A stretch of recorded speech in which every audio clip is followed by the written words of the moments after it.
Bonjour les CP et bienvenue dans cette vidéo pour la séance de mathématiques d'aujourd'hui, lundi 23 mars. Aujourd'hui, pour commencer, nous allons reprendre le tableau des nombres que je vous ai présenté vendredi. Vous vous souvenez, il y a une ligne pour chaque nouvelle dizaine que l'on ajoute. La première chose que je vais vous demander, ça va être de repérer sur ce tableau un nombre. Ce nombre, c'est le nombre 56. Allez-y, je vous laisse essayer de le repérer. 56.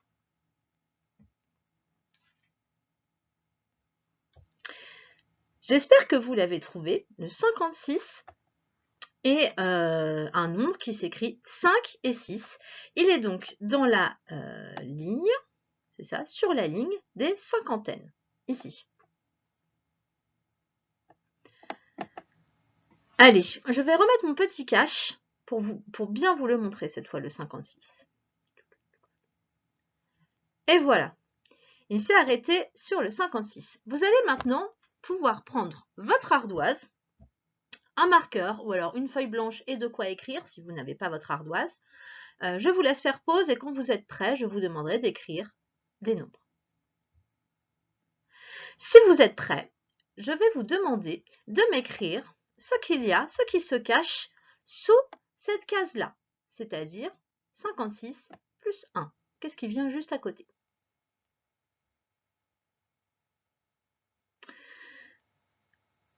Si vous avez terminé, vous allez maintenant pouvoir m'écrire ce qu'il y a sous cette case-là. C'est 56 moins 1.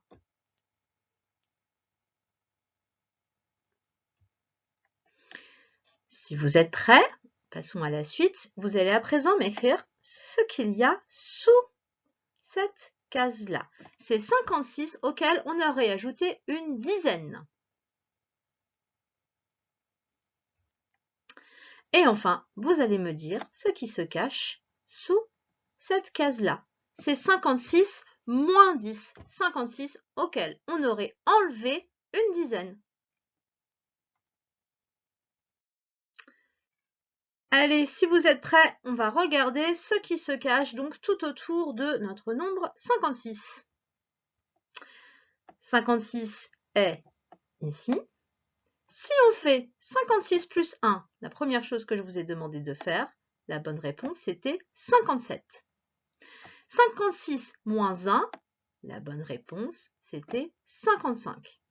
Si on ajoute une dizaine à 56, on trouve le nombre 66. Un 6 et un 6. 66. Et si on enlève une dizaine à 56, on va trouver le nombre 46. 4 dizaines et 6 unités. J'espère que tu as bien compris, on va refaire cet exercice 2 fois. Je pense que le mieux, c'est que sur ton ardoise ou sur ta feuille, tu réécrives de la façon suivante. 56 ici, tu réécris le nombre qu'on cherche. À droite, tu mettras le nombre plus 1, 57. À gauche, tu mettras le nombre moins 1, ici 55. Au-dessus, tu mettras le nombre moins 10, soit 46. Et en dessous, le nombre plus 10, 66. Ce sera plus facile pour la suite des exercices. Si tu es prêt, on passe au nombre suivant. Si tu es prêt, je vais te donner le prochain nombre que tu vas déjà devoir trouver dans le tableau. Il s'agit du nombre 62. 62.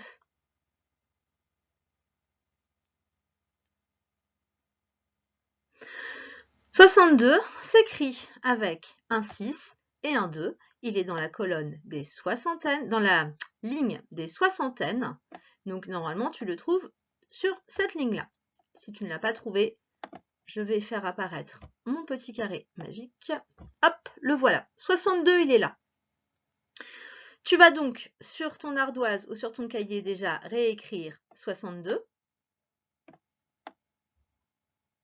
Et tu vas écrire ce qui se trouve déjà à droite, c'est-à-dire quel est le nombre qu'on trouve si on fait plus 1. Et tu vas l'écrire ici. Vas-y, 62 plus 1.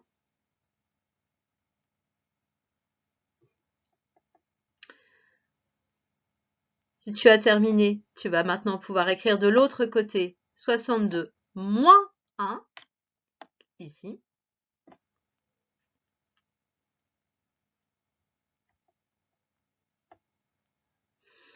Ensuite, tu vas pouvoir écrire en dessous ce qui se passe, ce qu'on trouve, si on fait, 62 plus 10,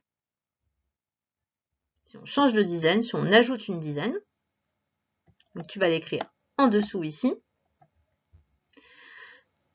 Et enfin, tu vas écrire au-dessus le nombre qu'on trouve si on fait 62 moins 10. Tu vas pouvoir l'écrire au-dessus de ton nombre, comme ceci. Je te laisse, fais pause si jamais tu as besoin d'un peu de temps. Sinon, on passe tout de suite à la correction. Le temps pour moi de gommer.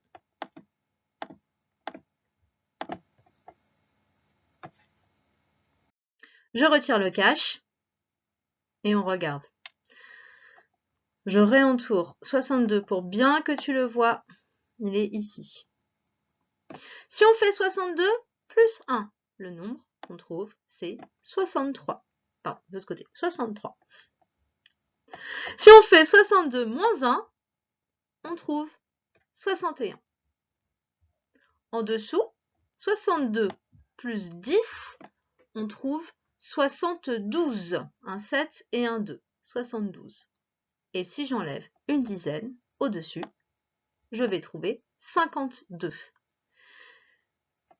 Voilà, j'espère que ça commence à être un peu plus facile pour toi. On va refaire une troisième fois cet exercice. À présent, le nombre que je vais te demander de retrouver dans le tableau, c'est le nombre 74. 74. Je te laisse chercher et montrer avec ton doigt sur le tableau quand tu penses l'avoir trouvé.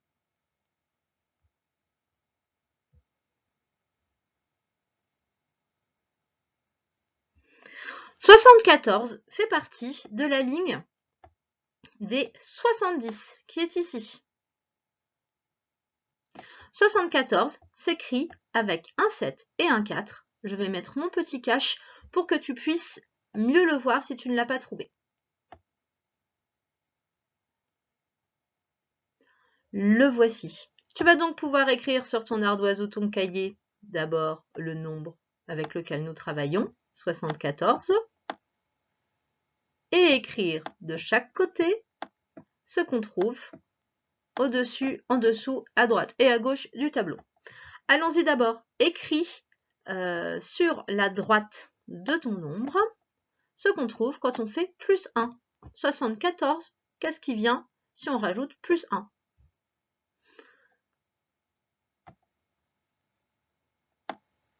Fais la même chose ensuite pour dire quel nombre se cache derrière le moins 1. Quel nombre on trouve si on fait 74 moins 1?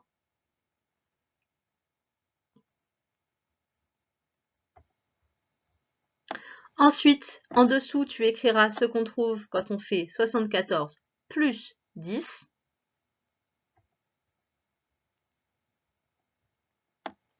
Et au-dessus, ce qu'on trouve quand on fait 74 moins 10. Fais pause si tu as besoin de chercher, sinon on va voir ensemble la correction. Allez, on retire le cache pour voir les réponses. 74 est ici. Je vais prendre du rouge plutôt. 74 est ici. Si je rajoute plus 1, je vais trouver 75. Si je fais moins 1, 73. Si je fais plus 10, je rajoute une dizaine et je trouve 84. Si je fais moins 10, j'enlève une dizaine et je trouve 64. Nous referons encore cet exercice demain pour qu'il soit de plus en plus évident pour toi.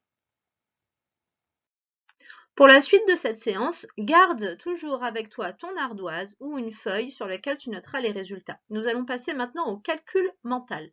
Ça veut dire que tu ne dois écrire que le résultat de l'opération que je te donne. Ce n'est pas la peine de réécrire l'opération. Note le résultat de l'addition 11 plus 3. 11 plus 3.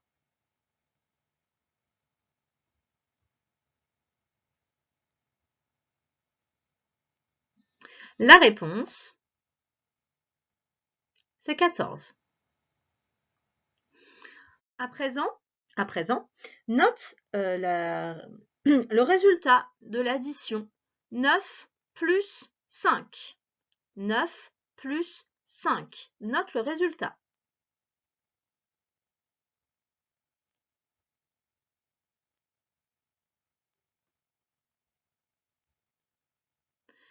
La réponse, c'est 14 également.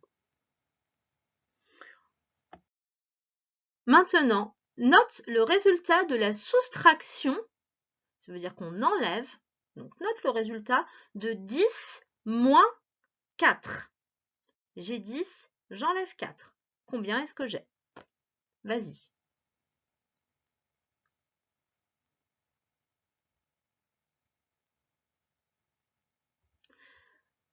La bonne réponse, c'était 6. À présent, comme hier, vous allez devoir résoudre les opérations suivantes en utilisant la technique des presque doubles. J'espère que vous les avez un petit peu revues avant parce que vous allez en avoir besoin. Si vous ne l'avez pas encore fait, reprenez cette histoire de presque double, enfin de double. Si vous connaissez vos doubles, ça va être facile pour vous. Allez, je vous laisse résoudre l'addition suivante. Faites pause. Quand vous avez le résultat, reprenez et vous aurez la solution. Pour faire 6 plus 7, on utilise la technique des presque doubles. Ici, les doubles, ce serait 6 plus 6. On sait que 6 œufs et 6 œufs, ça fait 12 œufs. Là, on a 1 de plus que 6, puisque c'est 7. Et 7, c'est 6 plus 1. Donc, le résultat, ça va être 12 plus 1. 6 plus 7, ça fait 13. Je vous ai dit de faire pause, mais en fait, pour les prochaines, ne faites pas pause, parce que si vous faites pause, vous allez prendre le temps de compter sur les doigts, et que ici, ce n'est pas l'idée. Il faut utiliser les presque doubles. Allez, cette fois, facile, 2 plus 3.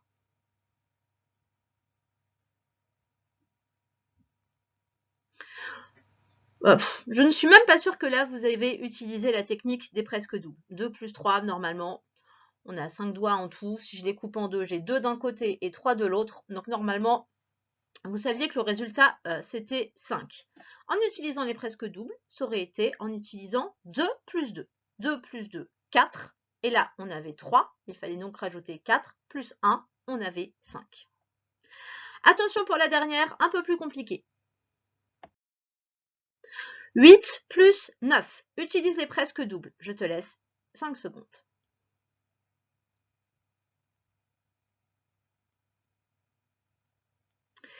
Normalement, tu sais que 8 plus 8, ça fait 16. Ici, on a 9, c'est 8 plus 1, donc 16 plus 1, 17. Encore une fois, si c'est compliqué pour toi, il faut que tu revoies la leçon sur les doubles, qui est dans ton cahier bleu, ou alors juste tout simplement t'entraîner à savoir ce que font 1 plus 1, 2 plus 2, 3 plus 3, 4 plus 4. Quand tu sauras tout ça jusqu'à 10, tu seras beaucoup plus à l'aise avec tes opérations. Nous allons à présent résoudre une des énigmes de ma boîte à énigmes.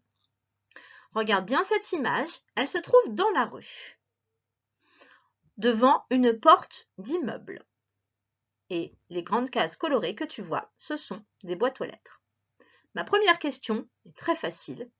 Dès que je l'aurai posée, tu feras pause et tu noteras ton résultat. Combien y a-t-il de boîtes aux lettres? Combien y a-t-il de boîtes aux lettres? Fais pause si tu as besoin.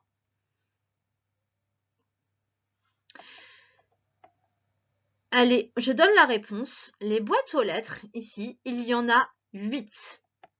On peut les compter ensemble si tu veux, mais pas très compliqué. 1, 2, 3, 4, 5, 6, 7, 8. Il y avait 8 boîtes aux lettres. C'est ma première réponse à ma première question.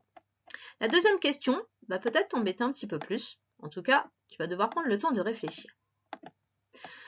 Chaque boîte aux lettres correspond à une famille de 3 personnes.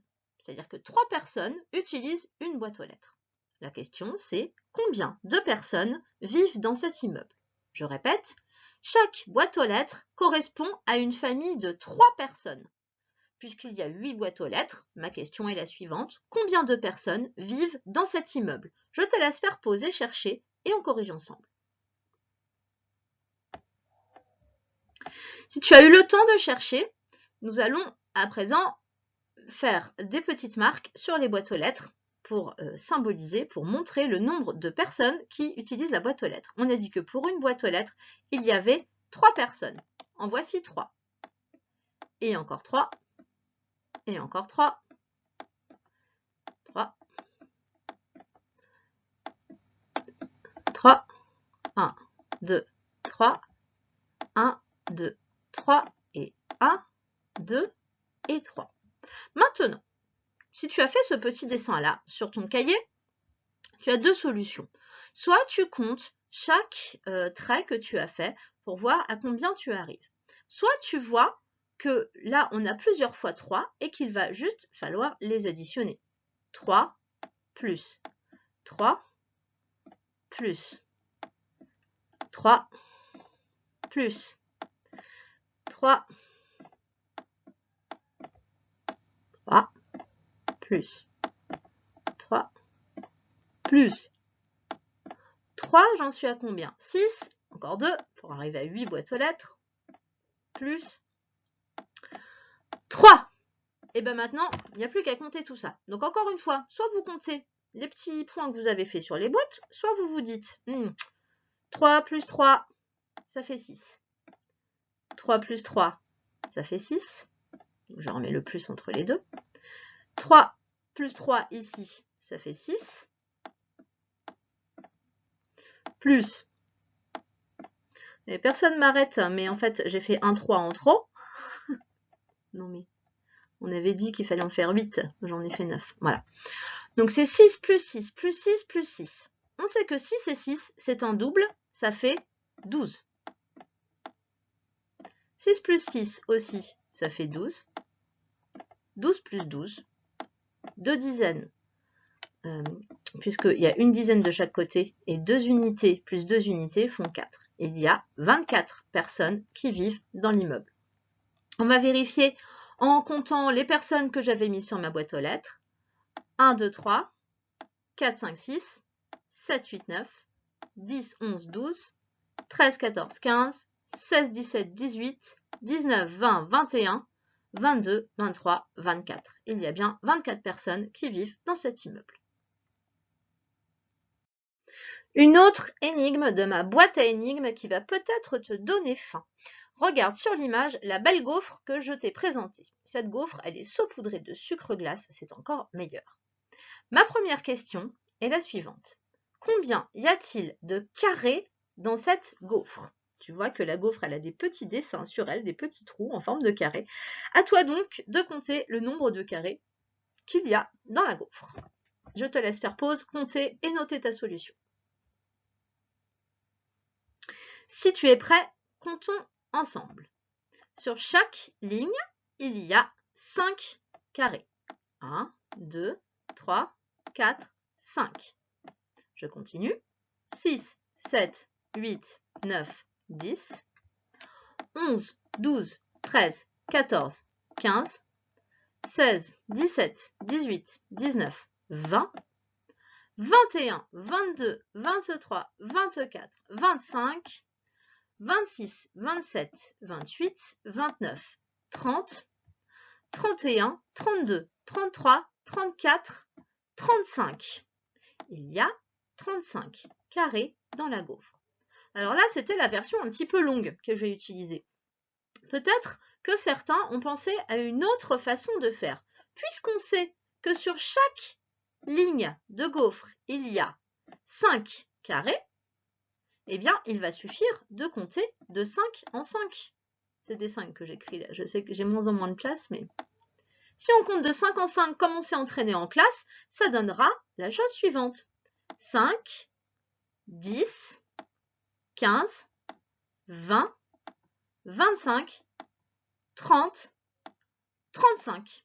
Et on arrive bien toujours au même résultat de 35 carrés sur la gaufre. Respire, je gomme. toutes mes petites marques parce que la question suivante, il n'est plus question des carrés de la gaufre. Hop. La question suivante, écoute-la bien. Il faut 3 cuillères à soupe de sucre glace pour une gaufre. Ça veut dire que tout le bon sucre glace qui est sur ma gaufre, je l'ai mis en mettant 3 cuillères. 1, 2 et 3. Ma question est, combien faut-il de cuillères pour 5 gaufres? Tu vas donc imaginer 5 gaufres qui ont chacune besoin de 3 cuillères de sucre glace. Combien est-ce qu'on va avoir besoin de cuillères en tout pour mettre du sucre glace sur les 5 gaufres? Je te laisse essayer de dessiner, réfléchir, faire pause et on se retrouve ensuite.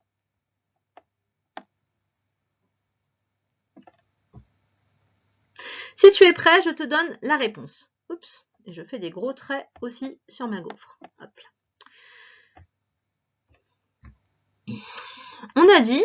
On a imaginé qu'on avait 5 gaufres. Les voilà, mes 5 gaufres sur le côté de l'écran, juste au-dessus. 5 gaufres. Et on a dit que pour chacune de ces gaufres, il fallait 3 cuillères de sucre glace. En voici 3, et 3, et 3, et 3, et encore 3. Et bien là, normalement, si tu as fait ce dessin-là, tu n'as plus qu'à compter. 1, 2, 3, 4, 5, 6, 7, 8, 9, 10, 11, 12, 13, 14, 15. Il fallait 15 cuillères pour pouvoir mettre du sucre glace sur 5 gaufres.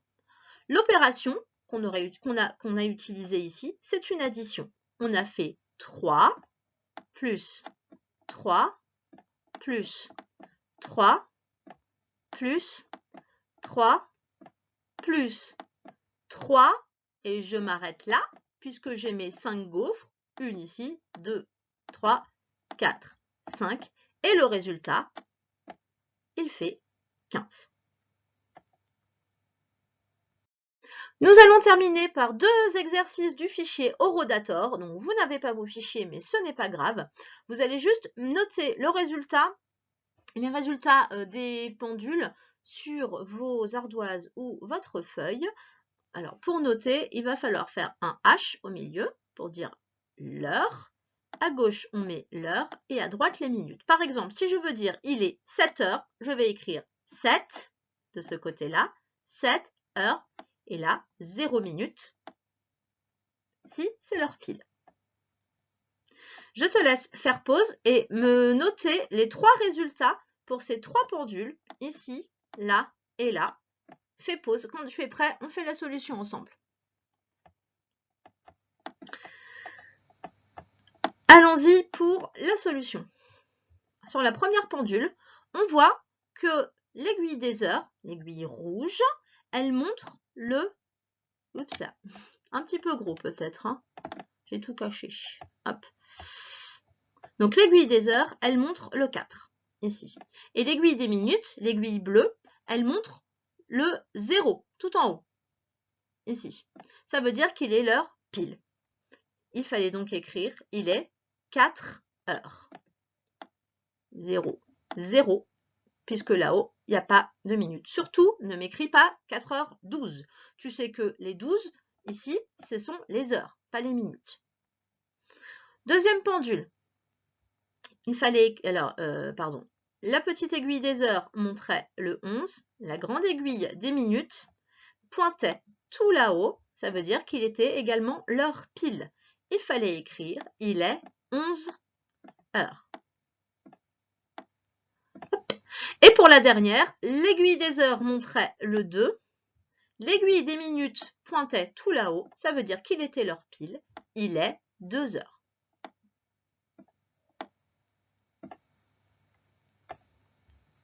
Un autre fichier Orodator, cette fois, fais attention, l'aiguille des minutes n'indique plus l'heure pile. Elle est pointée vers le bas. Ça veut dire qu'elle indique qu'il y a 30 minutes qui se sont écoulées. Donc, tu vas devoir écrire tes résultats sous la forme suivante. Hop, heure toujours, le H de heure toujours au milieu. De ce côté, tu mettras l'heure et de celui-là, les minutes. Par exemple, si je veux écrire qu'il est 3h30, j'écrirai 3h 30. Je te laisse regarder, travailler, fais pause et on se retrouve ensuite pour la solution. Si tu es prêt, nous y allons. La première pendule, l'aiguille des heures, pointait entre le 2 et le 3. Elle n'a pas encore dépassé le 3. Ça veut dire qu'il est encore 2 heures. L'aiguille des minutes pointe vers le bas. Ça veut dire que la moitié s'est écoulée et la moitié d'une heure, c'est 30 minutes. Il est 2h30. La deuxième pendule, l'aiguille des heures, pointe entre 7h et 8h. Elle n'a pas encore dépassé 8h. Il lui reste tout ça à parcourir. C'est donc qu'il est encore 7h. L'aiguille bleue pointe vers le bas. Elle a fait la moitié du chemin. La moitié du chemin, c'est 30 minutes. Il est 7h30. La dernière pendule, l'aiguille rouge pointe entre midi et 1h. Midi, c'est 12h. Entre 12h et 1h. Elle n'a pas encore dépassé 1h. Il lui reste tout ça à traverser. Ça veut dire qu'il est 12h. L'aiguille des minutes pointe vers le bas pour dire qu'elle a fait la moitié du chemin. La moitié d'une heure, c'est 30 minutes. Il est midi et 30 minutes. Pour faire le dernier exercice de cette séance, tu vas avoir besoin de rassembler le matériel suivant. Une feuille, un crayon critérium ou un crayon à papier très bien taillé, une règle et un adulte. Voilà, un adulte ou alors un grand pour pouvoir te préparer juste ta feuille. Une fois que tu as rassemblé tout ceci, tu vas pouvoir reprendre la vidéo. En attendant, fais pause. Si tu es prêt, tu vas prendre d'abord ta feuille et demander à un adulte de te placer des points comme ceci sur ta feuille. Une fois qu'il l'aura fait, tu prendras ta règle et en t'appliquant, tu traceras des traits qui vont relier les points entre eux pour faire une figure comme celle-ci. Tu vas pouvoir tourner ta feuille si tu as besoin, par exemple pour faire ce trait-là. Ne trace pas en mettant ta règle debout comme ça, parce que tu sais bien que sinon tu ne vas pas pouvoir t'appliquer. Au contraire, tu tournes ta feuille et ta règle, elle doit toujours être bien droite comme ceci. Et tu traces toujours au-dessus de ta règle dans ce sens-là. Je te laisse faire, t'appliquer et voilà, je te souhaite une bonne journée vu que notre séance est terminée et on se retrouve demain mardi. Au revoir.